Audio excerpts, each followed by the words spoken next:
Nous allons commencer ce temps que nous avons ensemble par prier, tout simplement, en ce jour de la résurrection, le jour que nous avons le privilège de vivre, en écoutant la demande de l'Église qui nous dit d'honorer ce jour, de faire mémoire de la résurrection du Seigneur. Grand privilège que nous avons, quels que soient les lieux où nous sommes. Je vous propose de plonger avec l'Esprit Saint dans la prière. Viens, Esprit Saint, viens en nos cœurs maintenant. Prends-nous par la main dans ce temps que nous avons ensemble ce jour. Que nous le passions avec toi, Seigneur. Et viens nous éclairer. Viens nous apprendre à prier, Seigneur. Et que cette prière transforme ma vie, transforme nos vies. Qu'elle nous fasse quitter la posture d'esclave et nous fasse entrer dans la joie du Fils, celle du Fils de Dieu, du Fils du Père. Cette joie immense du Christ ressuscité, de celui qui n'a pas été abandonné par le Père, de celui qui a été rechoisi par le Père éternel. Notre Père, qui es aux cieux, que ton nom soit sanctifié, que ton règne vienne, que ta volonté soit faite sur la terre comme au ciel. Donne-nous aujourd'hui notre pain de ce jour. Pardonne-nous nos offenses, comme nous pardonnons aussi à ceux qui nous ont offensés. Et ne nous laisse pas entrer en tentation, mais délivre-nous du mal.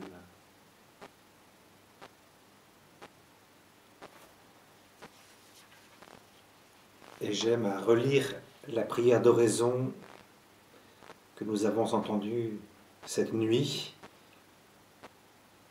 que nous avons lue juste avant la lecture de Saint Paul apôtre aux Romains. Elle dit ceci: Dieu qui fait resplendir cette nuit très sainte par la gloire de la résurrection du Seigneur, ravive en ton Église l'esprit filial que tu lui as donné, afin que, renouvelés dans notre corps et notre âme, nous soyons tout entiers à ton service. Viens renouveler, raviver en ton Église, en chacun de nous, l'esprit filial. Bien, c'est la grâce que je nous souhaite en ce temps de Pâques qui commence. Durant ce moment que nous allons partager, nous allons nous laisser guider, parce que le Seigneur voudra bien nous dire. Il y aura, on va dire, le plan va être assez simple. C'est cette parole du Seigneur qui dit dans l'Évangile, je la retraduis, nous demande d'écouter la parole pour la mettre en pratique. Écoutez les oreilles, écoutez avec les oreilles du cœur, de l'intelligence, de toute notre personne pour la mettre en pratique. Donc je ne vais pas hésiter dans ce temps à vous lire la parole. Nous allons lire le passage de l'Évangile selon saint Matthieu que nous avons lu cette nuit. Alors c'est saint Matthieu, chapitre 28e, et les versets 1 à 10. Nous allons les relire ensemble. Nous allons un peu nous laisser pétrir par cette parole. J'aime beaucoup entendre ce que dit Isaïe au chapitre 55e, lorsqu'il dit ceci, versets 10, 11 et suivants. « La pluie et la neige qui descendent des cieux n'y retournent pas sans avoir abreuvé la terre, sans l'avoir fécondée et l'avoir fait germer, donnant la semence au semeur et le pain à celui qui doit manger. Ainsi, ma parole, qui sort de ma bouche, ne me reviendra pas sans résultat, sans avoir fait ce qui me plaît, sans avoir accompli sa mission. » Pour moi, c'est très doux d'entendre cette parole du Seigneur prononcée en Isaïe. Parce que quand je viens prier, bien souvent, quand je prends le pouls, il n'y a pas grand-chose, hein, où je ne sens pas, où je suis sans émotion, où je suis mal disposé dans ma tête, ou endormi, ou inquiet parce que j'ai pu vivre dans la journée, ou je ne sais quoi encore, d'entendre que je me mets sous la pluie, je me mets sous la parole, et je vais être mouillé par la parole. Ou pour prendre une autre image, très belle, quand je pense au jardin, la pluie, on dit que les meilleures pluies pour le jardin, que la meilleure pluie, ce sont les pluies d'orage notamment, mais la pluie du jardin n'a rien à voir, la pluie naturelle n'a rien à voir avec celle qu'on peut faire avec le jet d'eau. Elle apporte quelque chose d'infiniment meilleur. Tout ça pour dire que quand il pleut, on voit tout de suite les fruits, les légumes qui grossissent, ou les légumes qui vont grandir, qui vont pousser. C'est merveilleux de voir tout ça. Eh bien, je pense que la parole de Dieu, quand on s'expose à la parole, qu'on soit bien réveillé ou pas bien réveillé, qu'on soit angoissé ou pas, qu'on pense à autre chose, ou dès qu'on veut bien faire, qu'on vient avec toute notre personne, eh bien la parole, elle agit en moi. Que c'est doux de mettre sa confiance dans la parole du Seigneur. Alors, allons-y. Donc, dans l'Évangile selon saint Matthieu, chapitre 28e, versets 1 à 10. Après le sabbat, à l'heure où commençait à poindre le premier jour de la semaine, Marie-Madeleine et l'autre Marie vinrent pour regarder le sépulcre. Et voilà qu'il y eut un grand tremblement de terre. L'ange du Seigneur descendit du ciel, vint rouler la pierre et s'assit dessus. Il avait l'aspect de l'éclair, et son vêtement était blanc comme neige. Les gardes, dans la crainte qu'ils éprouvèrent, se mirent à trembler et devinrent comme morts. L'ange prit la parole et dit aux femmes, « Vous, soyez sans crainte. Je sais que vous cherchez Jésus le crucifié. Il n'est pas ici, car il est ressuscité, comme il l'avait dit. Venez voir l'endroit où il reposait. Puis, vite, allez dire à ses disciples, il est ressuscité d'entre les morts, et voici qu'il vous précède en Galilée, là vous le verrez. »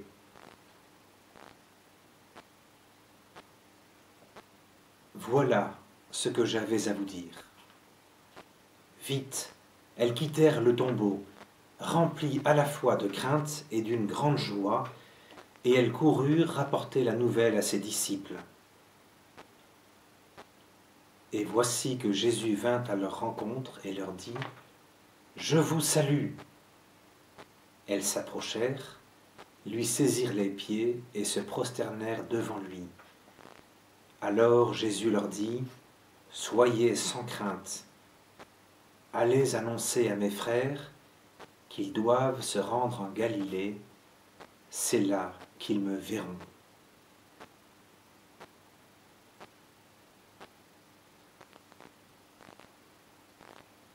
Quand je prends un texte comme cela, je le laisse résonner en moi, tout simplement, tel qu'il est, sans chercher à intellectualiser ou à...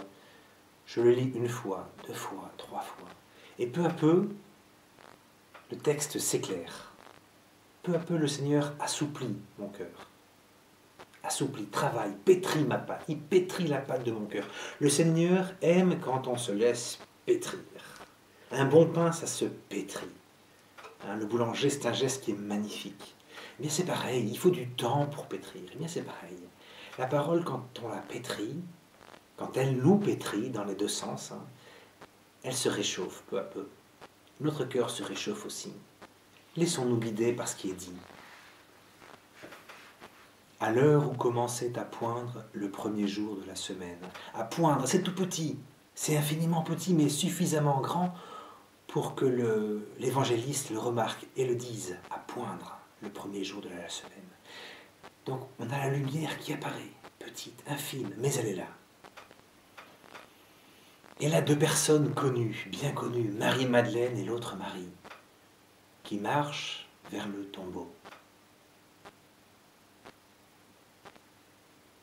Elles viennent voir le mort, celui qu'elles ont connu.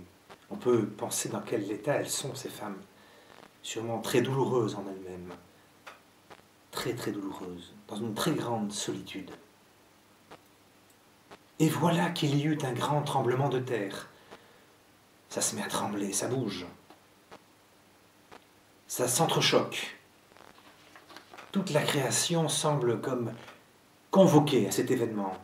L'ange du Seigneur descendit du ciel, vint rouler la pierre et s'assit dessus. Il avait l'aspect de l'éclair, et son vêtement était blanc comme neige. Les gardes, dans la crainte qu'ils éprouvèrent, se mirent à trembler et devinrent comme morts. Tout semble convoqué dans cet instant, et c'est l'ange qui vient sur terre. Il y a une aspect de descente, de surprise. Et écoutez ceci. L'ange prit la parole et dit aux femmes, « Vous les femmes, soyez sans crainte. » C'est étonnant comment cette parole, dans ce fracas des éléments qui s'entrechoquent, dans dans cet éblouissement de la lumière, de l'éclair, l'aspect de l'éclair, ou l'aspect blanc comme neige qui est aveuglant, une parole se fait entendre. Vous, les femmes, Marie-Madeleine et l'autre Marie, soyez sans crainte. Alors que les gardes sont comme morts, devinrent comme morts, curieusement les femmes, elles sont interpellées, vous, qu'elles sont bien vivantes, soyez sans crainte. Un appel à la paix. Un appel en tout cas, c'est étonnant parce que cet appel se fait, l'ange voit la crainte. Il voit le lieu où elles sont. Il voit leur état intérieur. En fait, l'ange éclaire cela. Il nomme leur terre. Vous, soyez sans crainte. Que c'est beau d'entendre cela. Hein, on peut repenser à la tempête apaisée.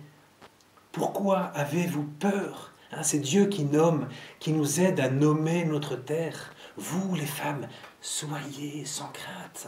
On imagine cette parole qui vient caresser, toucher ces personnes par l'oreille, hein, mais qui vient les toucher. Vous, soyez sans crainte. Cette parole qui se pose sur l'épaule. Soyez sans crainte. Un appel. Et il va dire ceci, je sais que vous cherchez Jésus le crucifié. Je sais que vous cherchez le mort. Je sais que vous cherchez celui qui n'est plus. Ah, donc il nomme leur recherche intérieure. Et écoutez ce qui se passe juste après. L'évangéliste dit, c'est l'ange qui parle, venez voir l'endroit où il reposait. Allez, venez toucher, venez voir, venez constater par vos yeux. Allez au bout de votre démarche. Et écoutez ce qui est dit.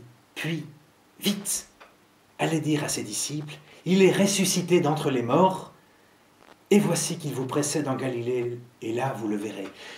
Il est ressuscité d'entre les morts. L'ange leur dit, vous cherchiez la mort, celui qui n'est plus, je vous l'annonce, donc c'est la parole qu'il profère.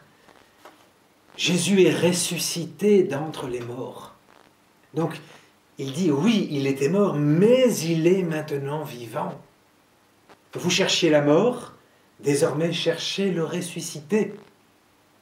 C'est ce passage entre la mort et la vie. Il faut le laisser résonner en nous. Nous chantons souvent la mort, mais nous pouvons espérer la vie. Seigneur, donne-nous la grâce.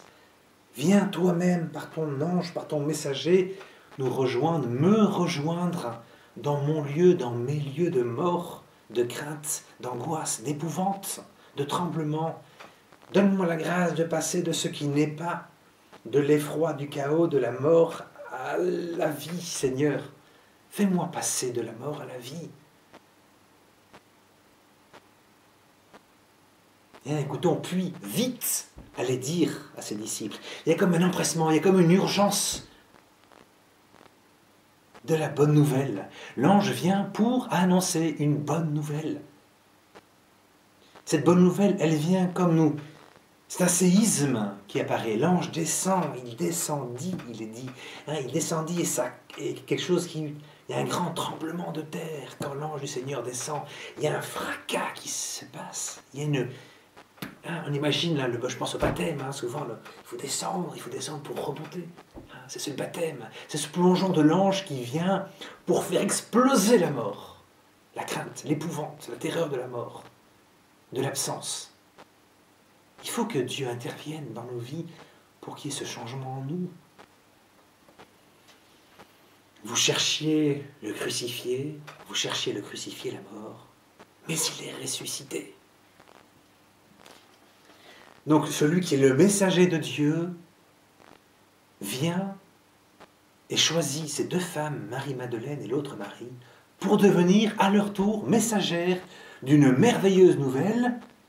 Vite, allez dire à ses disciples, il est ressuscité d'entre les morts, et voici qu'il vous précède en Galilée, là vous le verrez. Elles se trouvent choisies tout à coup, elles qui sont dans la crainte, pour devenir les porteuses d'une merveilleuse nouvelle. Aux disciples, aux pauvres bougres, à des hommes. Elles devaient se dire, je ne sais pas si elles ont eu le temps de le penser, mais des femmes qui vont donner une bonne nouvelle aux hommes, cause toujours qui m'intéresse. Eh bien, c'est elles qui sont choisies. C'est merveilleux. Vous, les femmes, n'ayez pas peur. Vous êtes souvent choisies pour apporter ces bonnes nouvelles fracassantes aux hommes. La bonne nouvelle de la joie du ressuscité, telle qu'il vous le dit dans votre cœur. Il est ressuscité d'entre les morts, et voici qu'il vous précède en Galilée, là vous le verrez. Donc les voilà, tout à coup transformées. Elles marchaient vers le tombeau, vers la mort, et tout à coup, changement de programme, elles sont invitées à devenir messagères de la vie, de la résurrection de Jésus, quelque chose qu'ils ne comprennent pas encore, qu'elles ne comprennent pas encore. Et l'ange finit en disant, voilà ce que j'avais à vous dire. La bonne nouvelle, elle est vraiment très brève. Je voudrais à ce stade de notre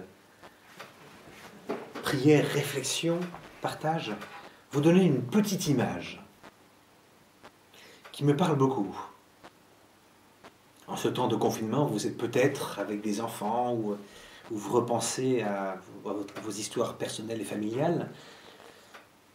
Il est arrivé que que nous pouvions faire quelque chose d'intéressant, d'important, d'urgent, ou que sais-je encore, et tout à coup arrive dans notre dos un enfant, un petit frère, une sœur ou un neveu, et qui nous tire par la vie et dit, on le voit qui arrive et de manière furtive, et il dit viens voir, viens voir.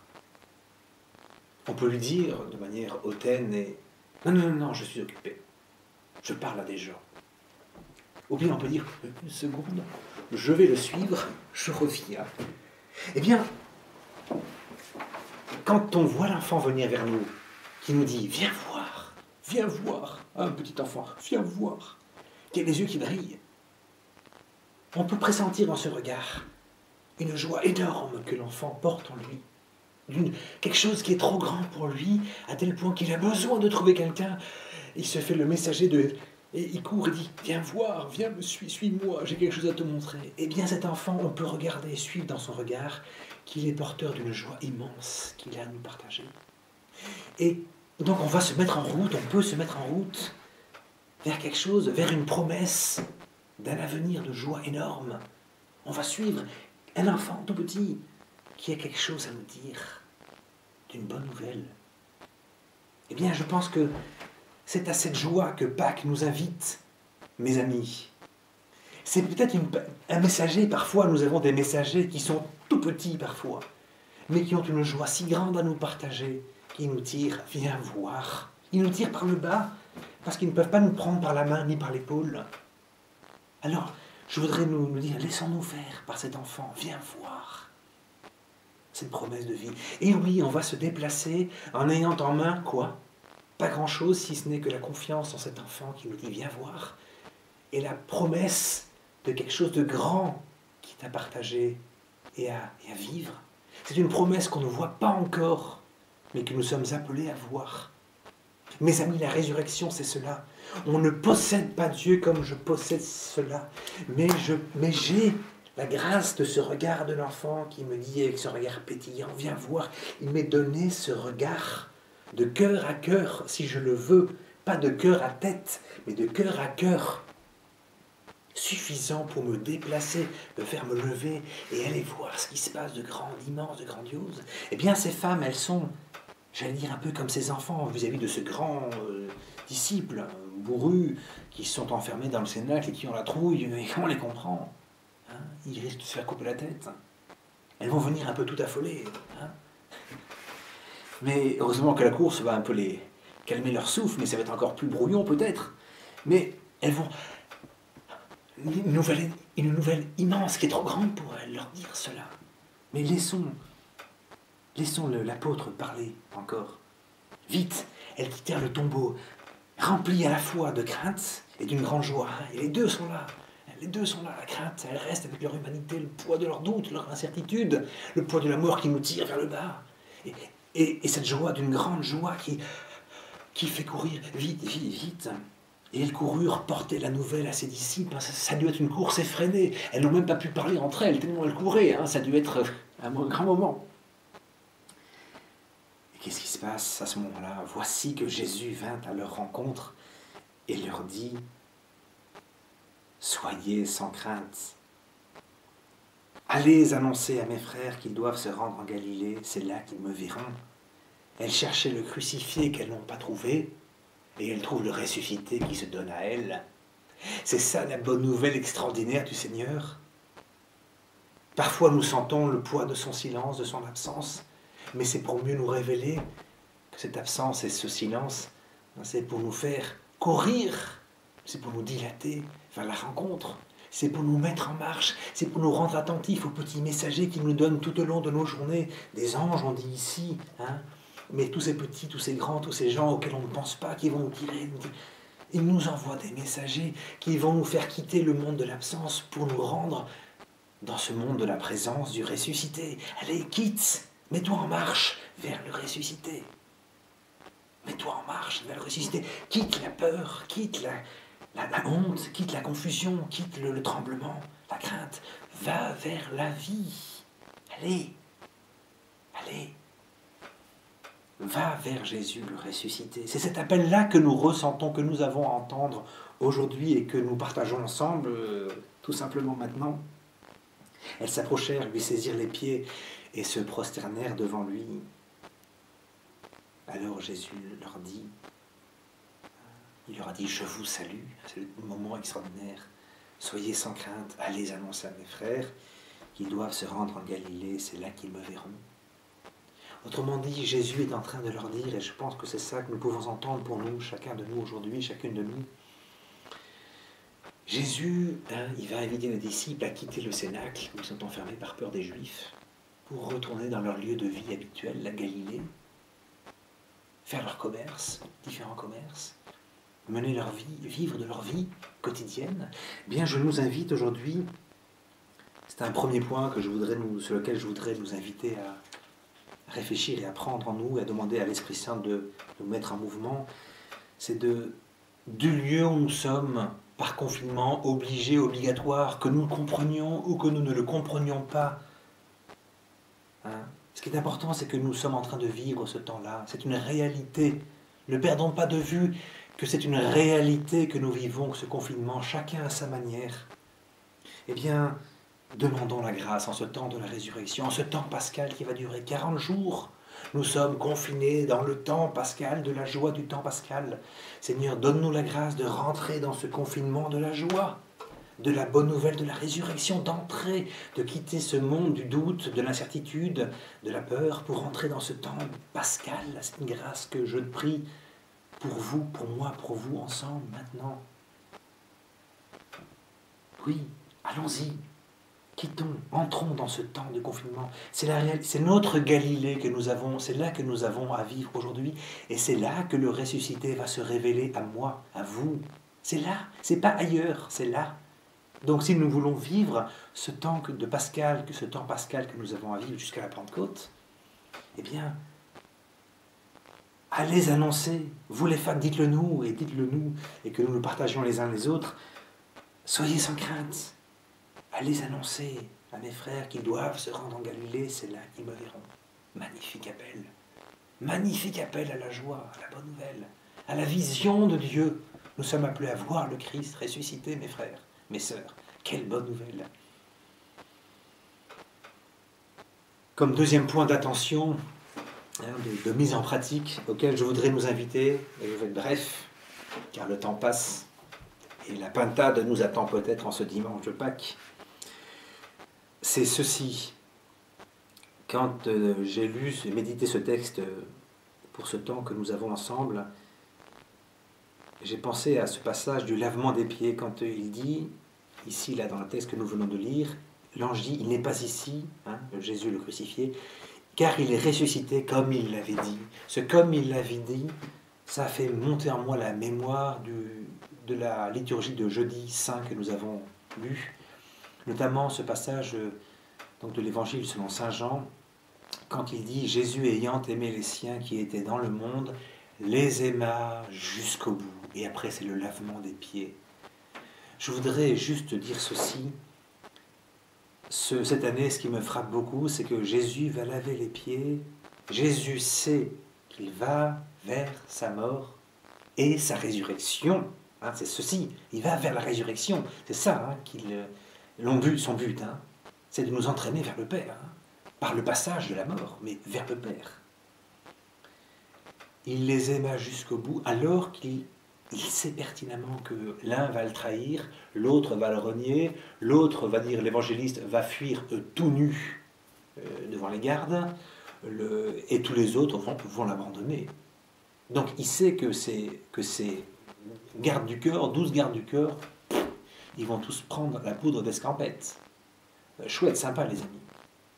Donc ça veut dire que Jésus va choisir dans ce moment du lavement des pieds, il va choisir de poser un acte de gratuité, d'amour envers ceux qui sont quelque part, à ce moment-là, ses ennemis.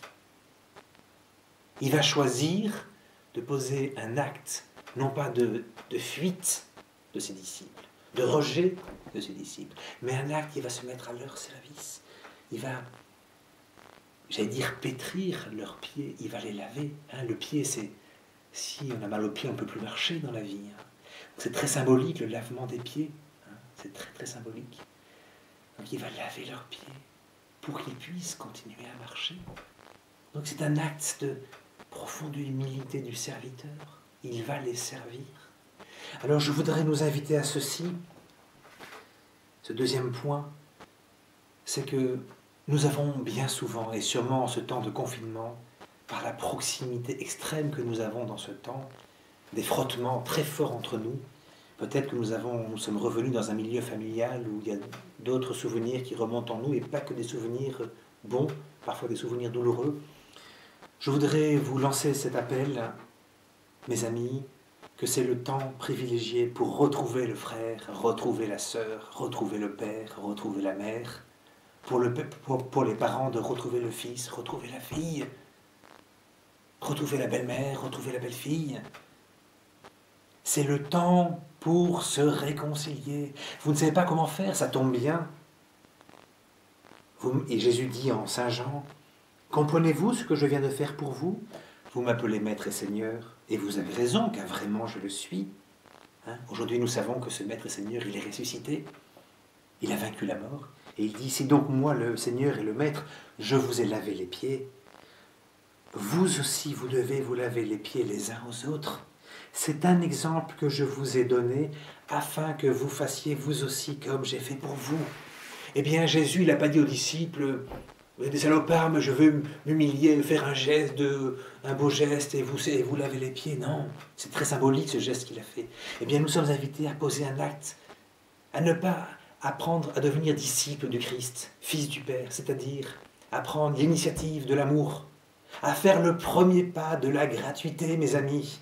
Les disciples du Christ font le premier pas de la gratuité vers l'autre. Ils n'attendent pas que l'autre vienne à eux et leur demande pardon et dise et s'excuse. Non, il